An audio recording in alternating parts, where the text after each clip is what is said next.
This is my defense. This is my counterattack. This is where the edge of the blade is. So I pulled this out. This is the rib cut. I'd actually want to punch him with it and then rip through. I want him and the other people to think he's getting punched, okay? When we stab with this thing, we then want to cut our way out. We don't want to stab, stab, stab. For one thing, that's the profile of a murderer. That's what murderers do. We don't want to do that. We want to disable the guy without killing him. So we stick it in, and then we rip across. We get our blade out, and we open up a channel to disable him. Okay, cut his abdominals. If I've got a guy coming on me here, I could stab this way, and then rip out this way, and navigate around. Okay, I don't want to stab him in the back, even if it's a reach around stab. I only want to stab this guy in the front, underneath his cage, under his arms. I don't want to stab up in the chest and kill him. Okay, I either want to go in the middle and cut down, the middle and cut across, or rip across, or take this long and then cut out until I get kicked out by the bone structure here, until I get kicked out by the cage. And the whole time, this blade stays in here. It's a single-edged blade in most states. If you got two edges, it's a dirk, it's illegal just to have it.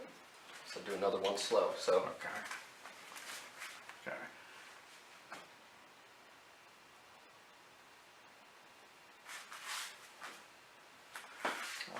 So for this scenario, we're going to practice, let's say the guy's got a jump on you, or you fumble with a shirt, which is a very likely scenario in case you're drawing a knife or even a gun or something like that.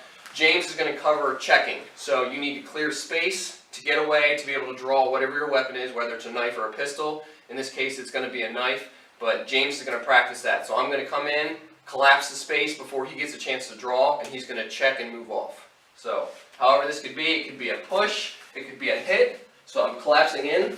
Let's say James didn't get a chance, so go ahead. Good.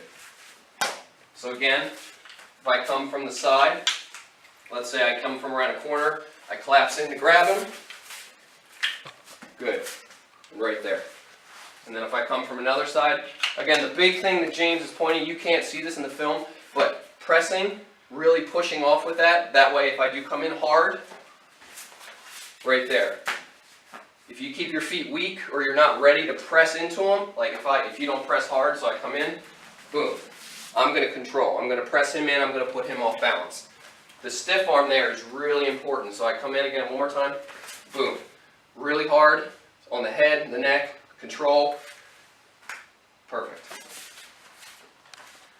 Okay. Whether this is a hidden knife or it's a knife that he's got out, I either need to get a hold of this limb and keep myself between him and the knife, particularly this hand that might grab that knife, or I've got to keep him between me and the knife. Southpaw boxing, okay, if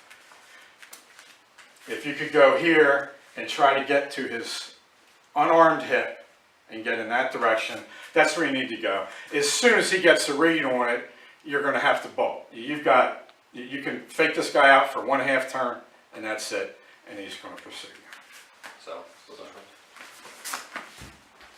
That's it. Okay.